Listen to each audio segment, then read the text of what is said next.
Hi hello welcome to my channel. ఎలా ఉన్నారు అందరూ? ఇది వచ్చేసి థర్స్డే మార్నింగ్ వ్లాగ్ అనమాట.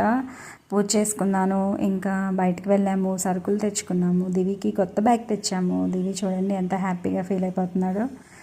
వాడి బ్యాగ్ జిప్ ఫెయిల్యూర్ అయిపోయిందనమాట. సో కొత్త బ్యాగ్ అయితే తీసుకొచ్చాము. ఇంకా దాన్ని ఓపెన్ చేస్తున్నాడు. ఇది వరకున్న బ్యాగ్ అయితే కరెక్ట్గా 3 months వచ్చింది. ఈ బ్యాగ్ ఎన్ని మంత్స్ వస్తుందో తెలీదు, చూడాలి. సో ఇంకైతే నేను వాడికి బ్యాగ్ ఇచ్చేసాను. వాడైతే బుక్స్ అన్నీ పెట్టేసుకుంటున్నాడు. ఇకపోతే ఇంకా మన అసలు పని ఉంటుంది కదా, సరుకులన్నీ సార్ట్అవుట్ చేసుకొని బాక్సెస్ ఫిల్ చేసుకొని పెట్టుకోవాలి కదా. ఇదే పెద్ద టాస్క్ అనమాట. అక్కడ నాకు 2 hours సరిపోయింది. స్కూల్కి వెళ్ళేటప్పుడు అయితే అసలు నాకు కిచెన్లోకి వచ్చే టైమే ఉండేది కాదనమాట. స్కూల్లోనే సరిపోయేది. ఇప్పుడు ఏంటో కిచెన్లోనే సరిపోతుంది. పొద్దున్న నుంచి సాయంత్రం వరకు కిచెన్లోనే నా టైం అంతా అయిపోతుంది అనమాట. వంట చేయడం, ఇంకా వాష్ చేయడం, ఇంకా క్లీన్ చేయడం, ఇదే పని.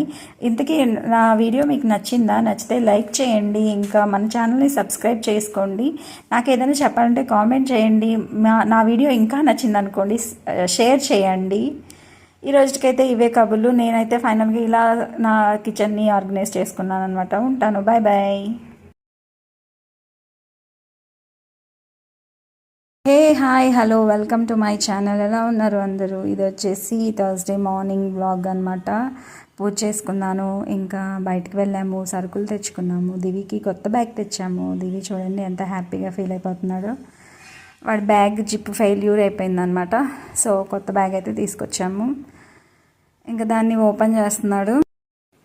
ఇది వరకున్న బ్యాగ్ అయితే కరెక్ట్గా 3 months వచ్చింది. ఈ బ్యాగ్ ఎన్ని మంత్స్ వస్తుందో తెలీదు, చూడాలి. సో ఇంకైతే నేను వాడికి బ్యాగ్ ఇచ్చేసాను. వాడైతే బుక్స్ అన్నీ పెట్టేసుకుంటున్నాడు. ఇకపోతే ఇంకా మన అసలు పని ఉంటుంది కదా, సరుకులన్నీ సార్ట్అవుట్ చేసుకొని బాక్సెస్ ఫిల్ చేసుకొని పెట్టుకోవాలి కదా. ఇదే పెద్ద టాస్క్ అనమాట. అక్కడ నాకు 2 hours సరిపోయింది. స్కూల్కి వెళ్ళేటప్పుడు అయితే అసలు నాకు కిచెన్లోకి వచ్చే టైమే ఉండేది కాదనమాట. స్కూల్లోనే సరిపోయేది. ఇప్పుడు ఏంటో కిచెన్లోనే సరిపోతుంది. పొద్దున్న నుంచి సాయంత్రం వరకు కిచెన్లోనే నా టైం అంతా అయిపోతుంది అనమాట. వంట చేయడం, ఇంకా వాష్ చేయడం, ఇంకా క్లీన్ చేయడం, ఇదే పని. ఇంతకీ నా వీడియో మీకు నచ్చిందా? నచ్చితే లైక్ చేయండి, ఇంకా మన ఛానల్ని సబ్స్క్రైబ్ చేసుకోండి. నాకు ఏదైనా చెప్పాలంటే కామెంట్ చేయండి. నా వీడియో ఇంకా నచ్చింది అనుకోండి, షేర్ చేయండి. ఈ రోజుకైతే ఇవే కబుర్లు. నేనైతే ఫైనల్గా ఇలా నా కిచెన్ని ఆర్గనైజ్ చేసుకున్నాను అనమాట. ఉంటాను, బాయ్ బాయ్.